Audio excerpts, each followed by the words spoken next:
Happy Friday, everyone. This is Marwan with Maryland Packaging.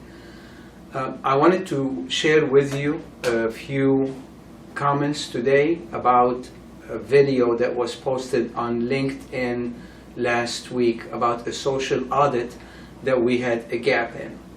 And I wanted to make sure that everyone understands what the social audit was and the gap that we had, and what is important about a social audit and what is intrusive about these audits.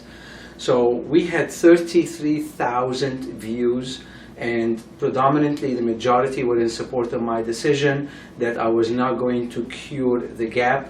At the same time, I did receive some messages, personal messages, of some people telling me that we are not paying our employee fair living wages, that I am a racist because obviously that employee is white, woke or wake or whatever it is, that I'm anti-woke. First of all, I am a brown man immigrant from North Africa. So I don't think that you really can qualify me as a racist. But anyway, nonetheless, all of these were, just comments that were wrong, and I wanted to make sure that we take the time to be able to explain to you what the social audit was. A lot of the big box retailers, or a lot of our big clients, they want us to do a social audit to be able to make sure that we are not paying any of the employees below the federal minimum wage, or at least the state minimum wage if it exceeds the federal minimum wage, and that our employees are working in proper conditions. So from that aspect, I believe that those social audits are indeed important. The intrusiveness becomes in when they dictate to us what an employee can and cannot do. In this particular case, the gap was that this particular client, in their social responsibility, they do not believe that anyone should work more than 60 hours. In this audit, one of our employees was working 63 hours. So a lot of people came in and said, just take the 3 hours off and don't worry about it. The problem that I have with that is that this particular employee and many others want to work 60 hours, 70 hours, some want to work 80 hours. When we posted that, people came back and they said, well, obviously you're not paying them enough to be able to work 40 hours and have a living wage. So I wanted to address this. I found this to be hilarious. For those people that commented on this situation with this manner, what I want to ask them is, have you ever given any thought that maybe, just maybe, this employee is getting paid, I don't know, let's say $22 an hour, and maybe, just maybe, that this employee wants the overtime because they want to buy a bigger house, they want to buy a nicer car, they want to buy a boat, they want to buy a jet ski, or maybe, just maybe, they want to send their children to a special school because one of their children may have a special need. Has that thought ever crossed your mind? Probably not. So before people start telling us what they think we are doing or not doing, maybe, just maybe, the facts do matter. So today I'm going to take you and show you some of the biggest concerns and the issues that we run into. So today I'm going to share with you some of our biggest pressure points as an employer. Our company is in the state of Maryland, and obviously every state has its own rules and regulations, and every state has its own minimum wage.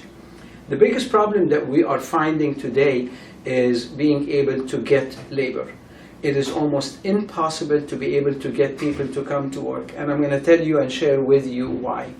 When, again, I posted that same comment on Facebook a while back, and everyone jumped on me that we were obviously not paying people enough. So I'm going to give you a model so you guys can figure it out for yourself. So let's say that we have an employee that's making $20 an hour. At $20 an hour, they're making $800 a week. They're making $3,200 a month. At $3,200 a month, they pay $640 in federal tax. They pay $240 in Social Security and Medicaid and Medicare, which we have to match. And they pay $300 a month for state tax. So their take home is $2,020. That's if they work 40-hour week. 40 hours. Okay. Now let's talk about if they don't work. So to be able to make you understand this a little bit better, the state of Maryland has up to $435 per week unemployment, or 60% of your income if you lose your job. Initially, the unemployment was designed that if you lose your job, no fault of yours, then you can collect that unemployment insurance. The state doesn't pay for that unemployment insurance, and the taxpayer doesn't pay for it.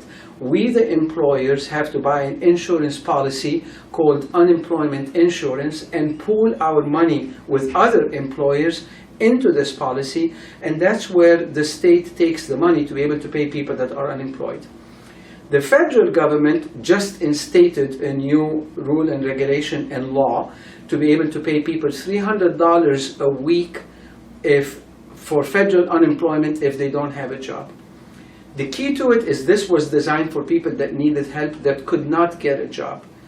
But we have plenty of jobs open, and we're asking people to work, but if they're afraid of COVID, they can say that they're afraid of getting COVID and collect federal and state unemployment. So let me show you the numbers.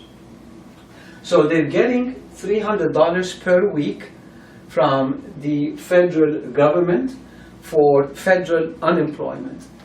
They're getting 60% of their pay of $3,200 or $435 a week from the state of Maryland as unemployment. So if you add the $1,740, which is the $435 multiplied times 4, plus the $1,200 over here a month from the federal unemployment, so you have $1,200 and you have $1,740 for unemployment, that means that they're bringing home $2,940. Now also understand that they're not paying taxes on unemployment. Also, the government just enacted a new law where they're giving $300 per month for child support for any child that's under 12, and $250 for any child that's between 12 and 16. So we have employees that have 4 children. So that means that they're going to get an additional $1,200 a month over here for 4 children. Okay, which means that if you add the $1,200 to the $2,940, you're going to get $4,140. So basically, they will be able to stay home, take care of their family, spend time with their kids, and get $4,140 for not working. Or they can come to work at 40 hours at $20 an hour and take home $20. Now, for a lot of people that said that we're not paying fair wages, they need to re-examine that question, because if you're bringing people in at $20 or $30 an hour, even at $30 an hour over here, if you take this and you pay them $30 an hour, all they're going to do is they're going to make $3,000. So I don't know how many people consider $20 to $30 an hour unfair wages or unfair living wages. So the issue for people not coming to work or leaving the company, it's not because companies like us are not paying unfair wages. Companies like us are paying very fair wages, but when you have a program that can give you more than what you're making working, then of course people are going to stay home and collect this $4,140 instead of coming to work. Now, do I blame them? No, I don't blame them. Am I going to be penalizing against them? We're not going to be penalizing against them. But the facts are the facts. $4,140 to stay home, $2,000 or $3,000 to come to work. Thank you for listening and have a wonderful weekend.